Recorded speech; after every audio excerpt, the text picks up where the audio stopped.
জ্যোতিষশাস্ত্রে যে সকল গ্রহের উল্লেখ আছে সেই গ্রহগুলো একটা ইলেকট্রোম্যাগনেটিক ক্ষেত্রের মাধ্যমে আমাদের উপর একটা প্রভাব বিস্তার করে। যেমনি আমরা দেখি যে একটা চুম্বক, ধরুন এটা একটা চুম্বক আর এই দূরে একটা লোহা রাখা হলো, মাঝখানে যে আমরা দেখছি যে কিছু নেই, ফাঁকা স্থান, কিন্তু চুম্বকটাকে নাড়ালে লোহাটা নড়ছে, মানে চুম্বকটা যেদিকে নড়ছে লোহাটা সেই দিকে ঘুরছে। ঠিক তেমনি মাঝখানে কিছু নেই, এটা আমরা সাধারণ কথা বলি, কিন্তু যারা আমরা বিজ্ঞানের স্টুডেন্ট তারা বলতে পারি না যে মাঝখানে কিছু নেই। তো যেটা হচ্ছে যে একটা ইলেকট্রোম্যাগনেটিক ওয়েভ বিস্তার করে চুম্বকটা যেরকম লোহাটাকে নাচাচ্ছে সেই রকম লোহাটা নাচছে। ঠিক তেমনি জ্যোতিষশাস্ত্রের গ্রহগুলো তাদের শক্তিকে একটা ইলেকট্রোম্যাগনেটিক ওয়েভের মাধ্যমে আমাদের উপর প্রভাব বিস্তার করে এবং যেরকম চালনা করে আমরা সেই রকম চালিত হতে বাধ্য। এখন যদি আমরা দেখি যে দুটো চুম্বকের সমমেরুকে এক জায়গায় আনা হলো, তাহলে পরস্পরকে বিকর্ষণ করছে। আবার যদি ভিন্ন মেরুকে এক জায়গায় আনা হলো তাহলে পরস্পরকে আকর্ষণ করছে। এই যে জিনিসটা আমরা দেখতে পাই, ঠিক তেমনি আমাদের ভেতর একটা শক্তি আছে, প্রত্যেকের ভেতর একটা শক্তি আছে, প্রত্যেকটা বস্তুতে শক্তি আছে, ক্ষুদ্রাতি ক্ষুদ্র বস্তুতে শক্তি আছে।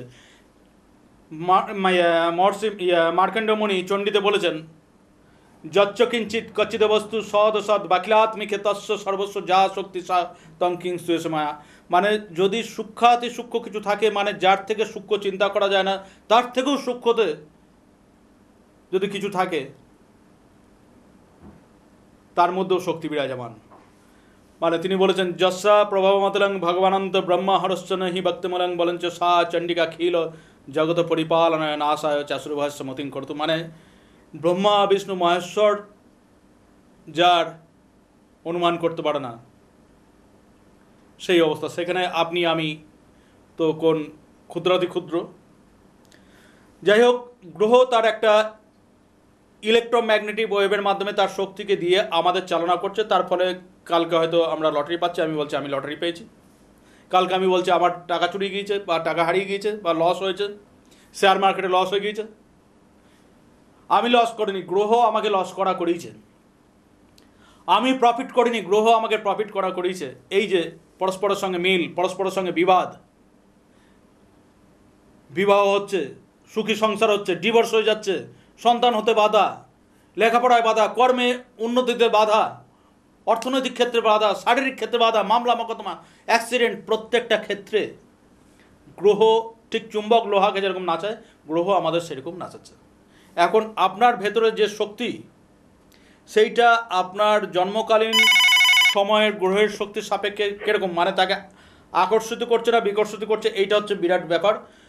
যদি সেই পজিটিভ পাওয়ারটাকে আপনি আকর্ষণ করতে পারেন তো আপনার জীবন ঘুরে যাবে, সেখান থেকে আপনি উন্নতির চূড়ান্ত জায়গায় যাবেন এবং দেখা যাবে কোনো রত্ন উপরত্ন তাবিজ কবচ যাগ যজ্ঞ কিচ্ছুর প্রয়োজন হচ্ছে না। এবং আপনি একটা টাইমে গিয়ে বলছেন যে জ্যোতিষশাস্ত্র একদম সম্পূর্ণ মিথ্যা, দেখুন আমি তো কোনো আংটি পড়িনি, আমি কোনো তাবিজ কবচ পড়িনি, তাহলে আমি উন্নতির এত চূড়ান্ত জায়গায় কী করে গেলাম।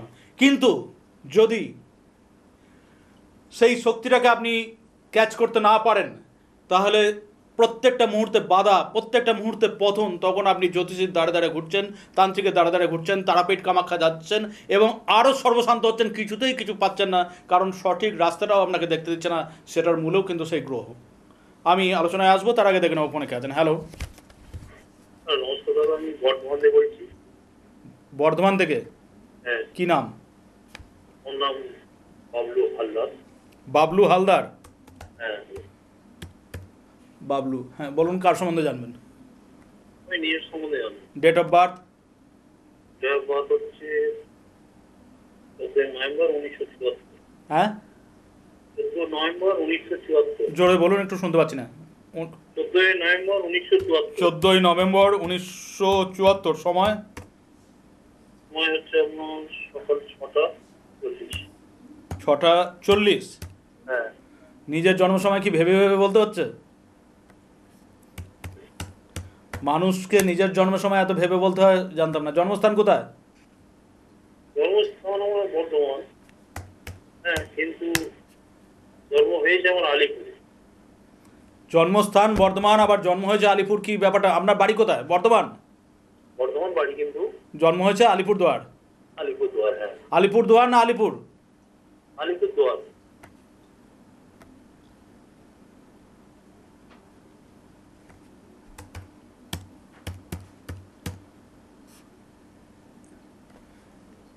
একটু মিলিয়ে নিন। হ্যাঁ হ্যাঁ, বাবলুবাবু, একটু মিলিয়ে নিন। 14ই নভেম্বর 1974, হ্যাঁ, বৃহস্পতিবার, সকাল 6:40, আলিপুরদুয়ারে জন্ম, বৃশ্চিক লগ্ন, তুলা রাশি। জানা ছিল? হ্যাঁ। শনি মিথুনে বক্রী, শুক্র তুলায় সক্ষেত্রে। একটু ধরুন।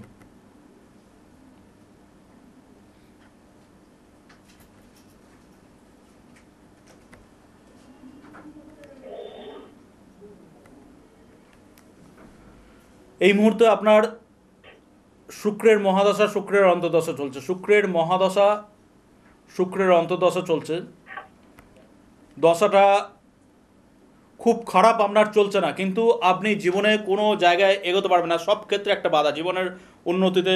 আপনি সেটা শারীরিক ক্ষেত্রে বলুন, আপনি সেটা সাংসারিক ক্ষেত্রে অর্থাৎ বিবাহের দিকে বলুন, আপনি সেটা কর্মের দিকে বলুন, সব কিছুতে একটা বাধা বা ঘোট আপনার চলে আসবে এই সপ্তমে কেতুর জন্য। এবং সেই কেতু শুক্রের ঘরে অবস্থান করছে। শুক্র হচ্ছে আপনার 7th লর্ড এবং দ্বাদশ লর্ড, এবং সেই শুক্রের মহাদশা এবং অন্তর্দশা আপনার এখন জীবনে চলছে। এর ফলে কি হচ্ছে যে আমি একটা কলকাতার স্বনামধন্য জ্যোতিষকে দেখিয়েছিলাম আচ্ছা। 2017-তে। এখন তো মিডিয়ার যুগে সবাই স্বনামধন্য। কিন্তু যদি কাজ পেয়ে থাকেন তাহলে স্বনামধন্য, ঠিক আছে। আর যদি কাজ না পেয়ে থাকেন তাহলে ওই স্বনামধন্যের কোনো দাম নেই, ঠিক আছে? আমার ওই মাঙ্গলিক এটা খণ্ডন করেছিল, কিন্তু বউ 1 বছর পরে মারা গেল। হ্যাঁ, কিন্তু বলছিলাম স্যার, এটা কি মাঙ্গলিক এটা খণ্ডনটা মানে ঠিক হয়নি নাকি? আচ্ছা আচ্ছা, বলি দাঁড়ান। আপনার বৃশ্চিক লগ্ন, সপ্তমে কেতু আছে, দ্বাদশে মঙ্গল আছে, মানে মাঙ্গলিক যোগ জ্যোতিষকে দিয়ে ভঙ্গ করানোর 1 বছর পর বউ মারা গেল। হ্যাঁ, হ্যাঁ। বেশ, তা কিছু বললেন না জ্যোতিষীকে? আর কি বলবো, আমি তো মাঙ্গলিক বললো ঠিক হয়েছে, কিন্তু আবার ফের বিয়ে করতে যাচ্ছি, বিয়ে তো কি হচ্ছে না, বাধা পড়ে যাচ্ছে। আপনাকে আমি, আচ্ছা বেশ, আমি বলো না নাকি? একে একে আলোচনায় চলে আসি। আমি বুঝতে পেরেছি আপনার মানসিক অবস্থা। একটু একটু ধরুন, হ্যাঁ, বলতে দিন, কারণ আমাকে খুব নিয়েও জড়িয়ে যাচ্ছি প্রচুর। ঋণে জড়িয়ে যাচ্ছেন সব। আমি বলছি একটা একটা করে আসছি, তার কারণ হচ্ছে আপনাকে খুব চট করে বলতে হবে, আরও কয়েকজনকে সুযোগ দিতে হবে, ঠিক আছে? প্রথমত হচ্ছে দেখুন, আপনার সপ্তমে কেতু মানে বিবাহিত জীবনে একটা বাধা বা ঘোট। শুধু বিবাহিত জীবনে না, এটা লাইফে কি বললাম যে কর্ম, শারীরিক, অর্থনৈতিক সমস্ত ক্ষেত্রে একটা বাধা বা ঘোট এটা সৃষ্টি করবে। এবং বর্তমানে আপনি একটা শুক্রের মহাদশা, শুক্রের অন্তর্দশা চলছে, যে দশাটা বা অন্তর্দশাটা আপনার পক্ষে খুব একটা খারাপ না, ভালোই। কিন্তু ততক্ষণ রেজাল্ট পাবেন না যতক্ষণ কেতুর এই নেগেটিভ পাওয়ারটা আপনার জন্মকুণ্ডলিতে 7th হাউসে থাকবে। এটাকে না আপনি সরাতে পারবেন ততক্ষণ এই জায়গা থেকে আপনি বেরোতে পারবেন না। এখন দ্বাদশে মঙ্গল বসে আছে, এটা মাঙ্গলিক ইন্ডিকেট করে, এবং আপনার চার্টে যেটা আছে এটা প্রবল মাঙ্গলিক। কিন্তু মাঙ্গলিক ক্ষেত্রে কি হয়, মাঙ্গলিকের সঙ্গে মাঙ্গলিকেরই বিবাহ হতে হয়। যদি একজনা মাঙ্গলিক হয়, আরেকজনা যদি মাঙ্গলিক না হয়, তাহলে উভয়ের মধ্যে বিচ্ছেদ, অশান্তি চূড়ান্ত পর্যায়ে, এবং এমনকি অপোনেন্ট বিয়োগও হতে পারে, যেটা আপনার ক্ষেত্রে হয়েছে। এবং যারা আজকে টিভিতে নতুন, তারা আমার পুলক ইউটিউবে পুলক অ্যাস্ট্রোলজার পুলক চক্রবর্তী লিখে সার্চ করবেন, আমার অনুষ্ঠানগুলো একে একে দেখতে পাবেন। যে এর আগে বহু অনুষ্ঠানে আমি আলোচনা করেছি যে মাঙ্গলিক যোগ ভঙ্গ হয় না। মাঙ্গলিক যোগ কখনো ভঙ্গ হয় না, মাঙ্গলিকের পাওয়ারটাকে কমানো যায়, কিন্তু মাঙ্গলিক যোগ কখনো নিয়ে বললো মাঙ্গলিক খণ্ডন করতে, কিন্তু আমার তো বিরাট ক্ষতি হয়ে গেল। মাঙ্গলিক খণ্ডন হয় না।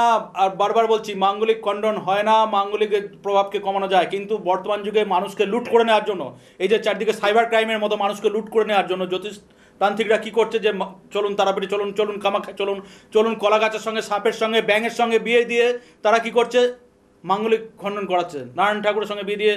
কিন্তু বাস্তব হচ্ছে জ্যোতিষ মানুষের জীবনের বাস্তবতাকে নিয়ে। একটা জিনিস লেখাপড়া জানেন তো, একটা জিনিস শুনে রাখুন মন দিয়ে, জ্যোতিষ মানুষের জীবনের বাস্তবতাকে নিয়ে। বাস্তব ক্ষেত্রে কোনো কলাগাছ, সাপ, ব্যাং, টিকটিকি, পাথর, ঠাকুরের সঙ্গে মানুষের বিয়ে কেউ দেয় না, আপনার বাবা মা দেবে না। সুতরাং মাঙ্গলিকের ক্ষেত্রেও, ভঙ্গের ক্ষেত্রেও সেটা কিছু হয় না, সেটা হয় একমাত্র তান্ত্রিক বা জ্যোতিষীর পকেট ভরে। মাঙ্গলিকের প্রভাব কমানো যায়, মাঙ্গলিক খণ্ডন করা যায় না। এখন বহু জায়গা থেকে ব্যাঙের ছাতার মতো জ্যোতিষী এবং তান্ত্রিক গজাচ্ছে, তারা মানুষকে লুট করছে, এবং এদের জন্যই আজকে জ্যোতিষশাস্ত্রে এই পতন। তো ঘটনাটা হচ্ছে মানুষের বিশ্বাস এখান থেকে নষ্ট হচ্ছে। মাঙ্গলিক ছাড়া বিবাহ হলে পরে আপনার শুক্রের মহাদশা, শুক্রের অন্তর্দশা চলছে, আপনাকে কেতুর প্রভাবটা কমাতে গেলে পরে আপনাকে একটা ক্যাটসাই 4 থেকে 4.5 ক্যারেট 4 থেকে 4.5 ক্যারেট একটা ক্যাটসাই, ভালো ক্যাটসাই রূপোয় বাঁধিয়ে মঙ্গলবার ডান হাতের কড়ি আঙুলে পড়বেন। কি বললাম? 4 থেকে 4.5 ক্যারেট একটা ভালো ক্যাটসাই রূপোয় বাঁধিয়ে মঙ্গলবার ডান হাতের অনামিকায় পড়বেন। 2024 সালের 16ই মে থেকে শুক্রের মহাদশা, শুক্রের অন্তর্দশা শুরু হয়েছে এবং এই শুক্রের মহাদশা, শুক্রের অন্তর্দশা আপনার চলবে 17ই সেপ্টেম্বর 2000। বিয়ে করতে চাই, বিয়ের যোগ আছে? আপনাকে আমি কি বলছি, 17ই সেপ্টেম্বর 2027 পর্যন্ত আপনার এই শুক্রের মহাদশায়, শুক্রের অন্তর্দশা চলবে। আপনি যদি ক্যাটসাইটা আজকে বা এই সপ্তাহের মধ্যে ধারণ করতে পারেন, আপনাকে আমি গ্যারান্টি দিচ্ছি 6 মাসের মধ্যে আপনার বিবাহ হয়ে যাবে।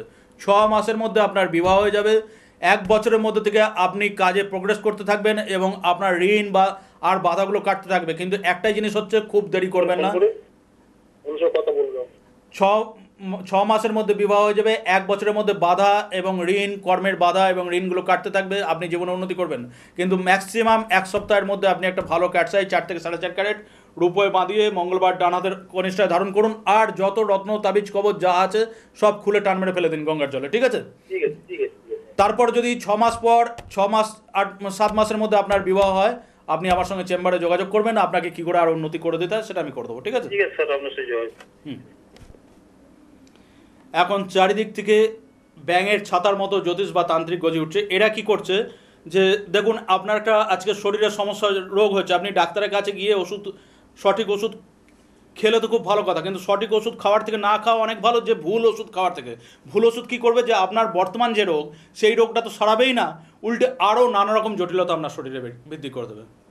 ঠিক তেমনি জ্যোতিষীদের ক্ষেত্রেও ঠিক ব্যাপার। জ্যোতিষতান্ত্রিকদের ক্ষেত্রে আপনি যে সমস্যাটা নিয়ে গেছেন, তারা পয়সার প্রলোভনে আজকে জ্যোতিষতান্ত্রিক হচ্ছে, কিন্তু ব্যাপারটা হচ্ছে যে মানুষের সমস্যার ক্ষেত্রে কি করছে, তারা ভুল রেমেডি, ভুল ক্রিয়া, ভুল যাগযজ্ঞ এসব করে আরও এখন চারিদিকে জ্যোতিষ পৌরোহিত্যের ছড়াছড়ি, তারা মানুষের জীবনকে আরও জটিল করে দিচ্ছে। একটু আগে আমি বলছিলাম যে গ্রহের পজিটিভ পাওয়ারটাকে আপনি ধরতে না পারলে কি হচ্ছে, যে আপনি জীবনে উন্নতি করতে পারছেন না। এরা কি করছে, পজিটিভ পাওয়ারটাকে তো আপনাকে ধরতে দিচ্ছেই না, উল্টে এমন প্রতিকার করছে যে গ্রহের নেগেটিভ পাওয়ারটাকে আপনি ধরছেন। তখন এমন একটা জায়গায় আমার কাছে আসছেন যে তখন আপনাকে উন্নতি করাবো কি, আগে সেই নেগেটিভ পাওয়ারটা কাটাতেই একটা বিরাট সময় লেগে যায়। কিন্তু যদি সঠিক জাজমেন্ট হয় তাহলে সঠিক প্রতিকার নির্ধারণ করা সম্ভব। সঠিক প্রতিকার সঠিক মাত্রায় এবং সঠিক সময়ে যদি কোনো মানুষ গ্রহণ করতে পারে, সেই মানুষ উন্নতির চূড়ান্ত জায়গায় যেতে পারে। এই উন্নতি আবার বিভিন্ন জনের বিভিন্ন রকম, কারণ সবাই একসাথে বিভিন্ন রকম প্রতিকার করতে পারে না। ধরুন একটা মানুষের 20 তলা ছাদে ওঠার যোগ আছে, কিন্তু অনেকের সামর্থ্য নাই হতে পারে যে আমি 20 তলা পর্যন্ত, যে আপনার এমন একটা প্রতিকার লাগলো যে না আমি 20 তলার ছাদ পর্যন্ত আমি সিঁড়ি তৈরি করতে পারবো না, তো সেক্ষেত্রে আপনি 2 তলা ছাদ পর্যন্ত করবেন, 2 তলা উঠে যাবেন, আপনার জীবনের অগ্রগতিটাকে বজায় রাখবেন। তারপরে আপনি 4 তলা, 6 তলা, 8 তলা করে উঠবেন। যার সামর্থ্য আছে একবার 20 তলা সিঁড়ি করে নেবেন বা লিফট করে নেবেন। কিন্তু ভুল প্রতিকার করার থেকে প্রতিকার না করা অনেক ভালো। গ্রহগুলো যে একটা ইলেকট্রোম্যাগনেটিক প্রভাবিত করে আমাদের, এবং যেরকম নাচায় সেরকম আমরা নাচি। এই ক্ষেত্রে আমাদের একান্ত কর্তব্য হচ্ছে জ্যোতিষ এবং বাস্তুর দ্বারা, বাস্তুর সম্বন্ধে আমরা অনেকে সচেতন নই। 98% মানুষ কোনো সমস্যা হলেই আমরা জ্যোতিষের কাছে চলে যাচ্ছি, তান্ত্রিকের কাছে চলে যাচ্ছি, কিন্তু আমরা যে জায়গায় বসবাস করি, যে জায়গায় কর্ম করি, সেই জায়গায় লেখাপড়া করছি, সেই জায়গার একটা পজিটিভ নেগেটিভ প্রভাবও আমাদের উপর আসে। এখন আমার ভেতরে যে ভাইটাল ফোর্স আছে সেটা সেই পজিটিভ পাওয়ারটাকে ক্যাচ করছে না, নেগেটিভ পাওয়ারটাকে ক্যাচ করছে। এটা একটা বিরাট ব্যাপার। এবং পাওয়ার অফ অ্যাস্ট্রোলজি হচ্ছে এমন একটা অ্যাস্ট্রোলজি যেটা আপনি অন্য অ্যাস্ট্রোলজিতে দেখতে পাবেন না। অন্য অ্যাস্ট্রোলজিতে কী করে, যে বৃহস্পতিরা নিচস্থ, তো একটা পোকরাজ পরি দাও, পান্না, বুধটা খারাপ, একটা পান্না পরি দাও, বিবাহ হচ্ছে না, একটা প্রবাল পরি দাও, ইত্যাদি। তো যে গ্রহটার পাওয়ার নেই সেই গ্রহটাকে পাওয়ার দেওয়া হচ্ছে, কিন্তু যে গ্রহটা আপনার ক্ষেত্রে ক্ষতি করছে সেটার পাওয়ার কী করে কমাবেন? কোন স্টোনে সেটাকে কমাবেন? আছে কি রাস্তা? দ্য পাওয়ার অফ অ্যাস্ট্রোলজি সেই জায়গাটা পারে যে আপনার ক্ষেত্রে যে গ্রহটার পজিটিভ পাওয়ারটা দরকার সেইটার পাওয়ারটাকে যেরকম বাড়াতে পারে, এবং পজিটিভ পাওয়ার অত্যাধিক বেশি হয়ে গেলে তার যে সাইড এফেক্ট সেটাকে যেমনি কমাতে পারে, তেমনি যে গ্রহটা বা যে ভাবপতি আপনার পক্ষে নেগেটিভ বা যে নক্ষত্র আপনার পক্ষে নেগেটিভ তার পাওয়ারটাকে ঠিক ততটা কমাতে পারে। এটাই পাওয়ার অফ অ্যাস্ট্রোলজির বৈশিষ্ট্য। আর এর জন্যই অন্যান্য জ্যোতিষ, বাস্তু, তন্ত্র সব কিছুকে পেছনে ফেলে আজকে পাওয়ার অফ অ্যাস্ট্রোলজি 1 নম্বর জায়গায়। হ্যালো, নমস্কার স্যার। হ্যাঁ, কে বলছেন? আমি প্রসেনজিৎ সাহা বলছিলাম। প্রসেনজিৎ সাহা, হ্যাঁ, প্রসেনজিৎ, হ্যাঁ বলুন, কার সম্বন্ধে জানবেন? আমি পাঁশকুড়া থেকে বলছি, নিজের বিষয়ে জানতে চাইছিলাম। কোত্থেকে? পাঁশকুড়া। পাঁশকুড়া। নিজের সম্বন্ধে ডেট অফ বার্থ বলুন। হ্যাঁ, 11ই সেপ্টেম্বর 1976। 11ই সেপ্টেম্বর 1976, সময় সকাল 9টা 15। সকাল 9টা 15। জন্মস্থান মেদিনীপুরে। মেদিনীপুর। প্রসেনজিৎবাবু একবার মিলিয়ে নিন আপনি। হ্যাঁ, প্রসেনজিৎ 11ই সেপ্টেম্বর 1976, শনিবার, সকাল 9টা 15, মেদিনীপুরে জন্ম, তুলা লগ্ন, মীন রাশি। জানা ছিল এটা?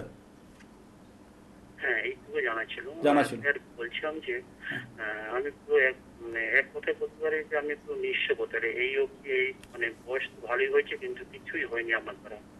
অনেক চেষ্টা করছি বিয়ের জন্য, কিন্তু বিয়ে তো আজ অব্দি দেখাশোনা সবই হচ্ছে, কিন্তু লাস্ট মুহূর্তে গিয়েই বিয়ে ভেঙে যাচ্ছে।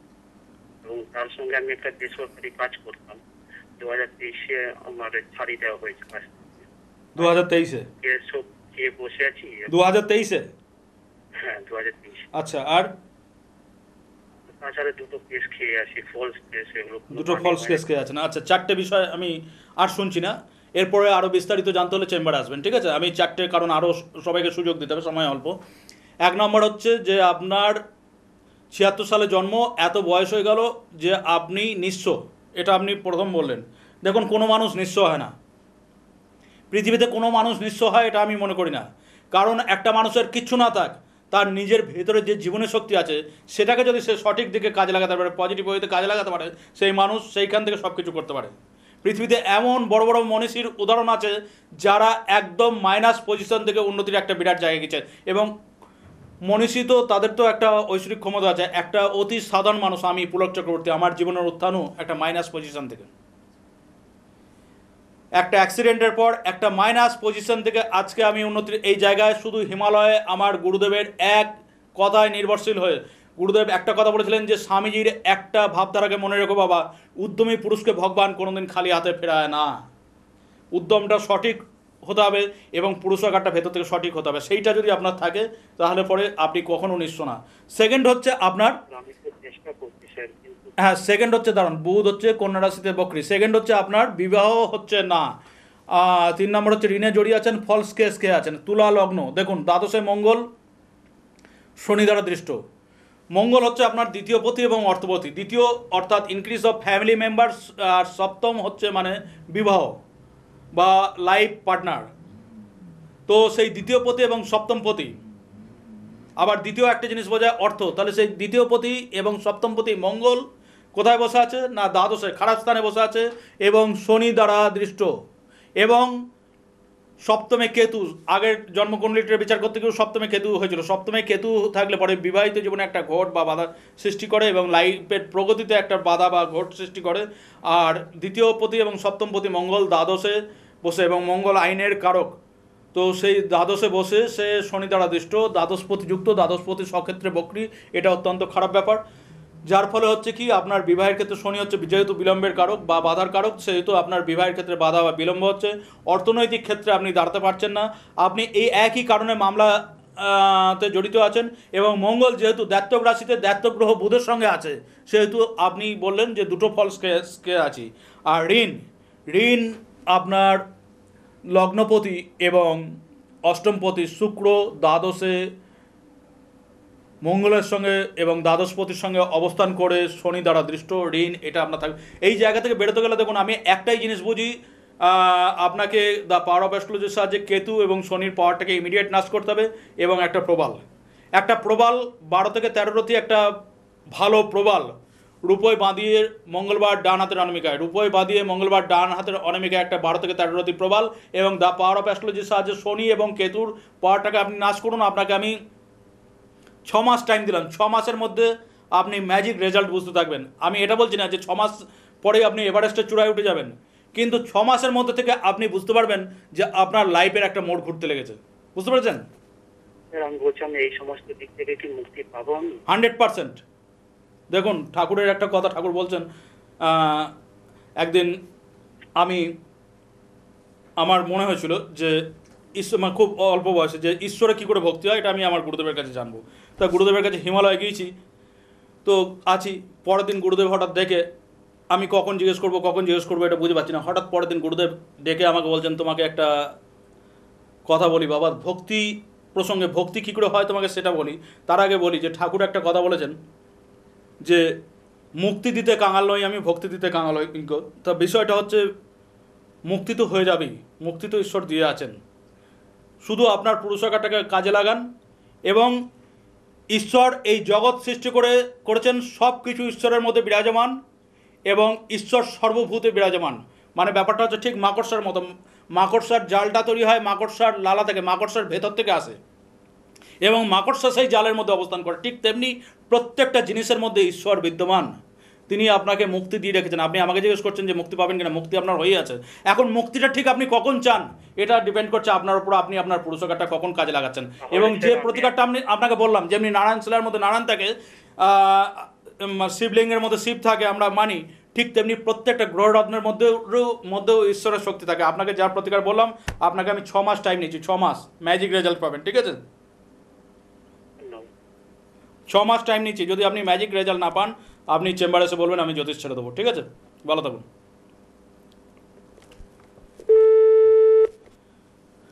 ব্যাপার হচ্ছে যে প্রত্যেকটা মানুষ বলে যে আমি সর্বশান্ত হয়ে গেছি, আমার দেয়ালে পিঠ ঠেকে গেছে। এই জিনিসটা হয় না, এটা মানুষ নেগেটিভটাকে চিন্তা করে আরও নেগেটিভটাকে ডেকে আনে। আমি তো বরাবর একটা আশ্বাস অভয় আপনাদের দিই যে সব জায়গায় সমস্ত জ্যোতিষ, তন্ত্র, মন্ত্র, ভূত, পিশাচ, তারাপীঠ, কামাখ্যা সব জায়গায় ঠকে গেছে, সর্বশান্ত হয়ে গেছে, দেয়ালে পিঠ ঠেকে গেছে, সেই জায়গা থেকে আসুন, সেই জায়গা থেকেও আমি উন্নতি করিয়ে দেবো। কিন্তু কোনো সময় নেগেটিভ চিন্তা নেবেন না, সবসময় পজিটিভ চিন্তা পজিটিভ ঘটনাকে টেনে আনে, আর নেগেটিভ চিন্তা তত আপনাকে নেগেটিভ দিকে নিয়ে যাবে। এটা পাওয়ার অফ অ্যাস্ট্রোলজি। একটা জিনিস মনে রাখবেন যে অন্যান্য জ্যোতিষ, বাস্তুতন্ত্রের যেখানে শেষ, দ্য পাওয়ার অফ অ্যাস্ট্রোলজি সেখান থেকে শুরু। হ্যালো হ্যালো, নমস্কার। হ্যাঁ কে বলছেন? হ্যাঁ নমস্কার, আমি কাঞ্চন দাস বলছি। কাঞ্চন দাস, হ্যাঁ সাইকিয়া থেকে। সাঁইথিয়া। ডেট অফ বার্থ কার? দাদা আমি আমার বোনকে দেখিয়েছিলাম। আচ্ছা, বোনকে দেখিয়েছিলেন, কি সমস্যা হচ্ছে এখন? হ্যাঁ, বোনের ডেট অফ বার্থটা হচ্ছে 3/11/1995। 3/11/1995। সময়? আর সময় হচ্ছে 7:46। 7:46। জন্মস্থান? জন্মস্থান সাইকিয়া। কি সমস্যা হচ্ছে বলুন, কতদিন আগে দেখিয়েছিলেন আমাকে? হ্যাঁ হয়ে গেল 3 বছর। 3 বছর। প্রতিকার করেছিলেন না প্রতিকার করেননি? না, প্রতিকার করিনি। তাহলে আবার জিজ্ঞাসা করছেন কেন? প্রতিকার না করলে ডাক্তার দেখিয়েছেন? পুলকবাবু ডাক্তার দেখিয়েছি 3 বছর হলো কিন্তু ওষুধ খাইনি, তাহলে তো রোগ সারবে না, এটা জানা কথা। আপনার বোনের কালসর্প যোগ আছে। কালসর্প যত বয়স বাড়বে তত শারীরিক, মানসিক, কর্ম, সাংসারিক প্রত্যেকটা জায়গায় চাপ, হতাশা বাড়তে থাকবে এবং 30 বছর বয়স হয়ে গেলে কালসর্প যোগ খুব অ্যাক্টিভ হয়ে যায়। এখন একটা খুব পাওয়ারফুল টাইম চলছে, আপনারা তো জানেন, খুব পাওয়ারফুল টাইম চলছে। যে পাওয়ারফুল টাইমে পাওয়ার অফ অ্যাস্ট্রোলজির প্রতিকার একটা এক্সট্রা অর্ডিনারি মাত্রায় কাজ করে, প্রতিকার একটা অন্য মাত্রায় কথা বলে। সুতরাং আপনাকে আমি একটা বলবো যে যদি নিজের বোনের ভালো চান, সময় নষ্ট না করে আপনি আমার বুকিং নাম্বার 9734215510 যোগাযোগ করুন এবং কোনো চেম্বারে এসে আমাকে দেখান এবং সঠিক প্রতিকার করুন, তাহলে এখান থেকে মুক্তি পাবেন। নাহলে কিন্তু অবস্থা খারাপের দিকে যাবে, ঠিক আছে? কারণ সমস্যা আপনার জন্য বসে থাকবে না। আর পুনরায় এই অনুষ্ঠানগুলো দেখতে গেলে পরে আপনারা ইউটিউবে অ্যাস্ট্রোলজার পুলক চক্রবর্তী লিখে সার্চ করুন এবং আমার অনুষ্ঠানগুলো দেখতে পাবেন। হ্যাঁ বলুন। হ্যাঁ আমি আপনার কাছে দেখিয়েছিলাম কিন্তু প্রতিকার করা হয়নি। তো আলাদা জ্যোতিষীর কাছে দেখিয়েছিলাম, ওখানে প্রতিকারও করিয়েছিলাম, কবচও দিয়েছিল, কিন্তু তারপরেও এতদিন কোনো হয়নি। অন্য জ্যোতিষের কাছে দেখিয়েছেন, কাজ পাননি, তার কথা আমি বলতে পারবো না। আমি তো আপনাকে প্রতিকার করিনি, আমার কাছে প্রতিকার করেননি মানে বিশ্বাস হয়নি, মানে আপনার মনে পাপ আছে। আমাকে দেখিয়েছেন কিন্তু আপনি প্রতিকার করেননি, অন্য জায়গায় গিয়েছেন, তা আপনি ভুগুন, তা আমি কি করতে পারি? আমার কাছে প্রতিকার করেছেন কি করেননি? 3 বছর আগে আমাকে দেখিয়েছেন, আমার কাছে প্রতিকার করেননি, অন্য জ্যোতিষের কাছে গিয়েছেন, অন্য জ্যোতিষ আপনাকে কাজ দিতে পারেনি, আপনি সেখানে গিয়ে কিছু বলতে পারবেন না। দেখুন, পাওয়ার অফ অ্যাস্ট্রোলজি বারবার একটা কথা বলে যে অন্যান্য জ্যোতিষের যেখানে শেষ, অন্যান্য তন্ত্রের শেষ, পাওয়ার অফ অ্যাস্ট্রোলজি সেইখান থেকে মানুষকে উন্নতির চূড়ান্ত জায়গায় পাঠায়। আপনি আমার হাত ধরুন, আপনাকে উন্নতির চূড়ান্ত জায়গায় পৌঁছতে পারে। এটা একটা পাওয়ারফুল টাইম চলছে, মনে রাখবেন।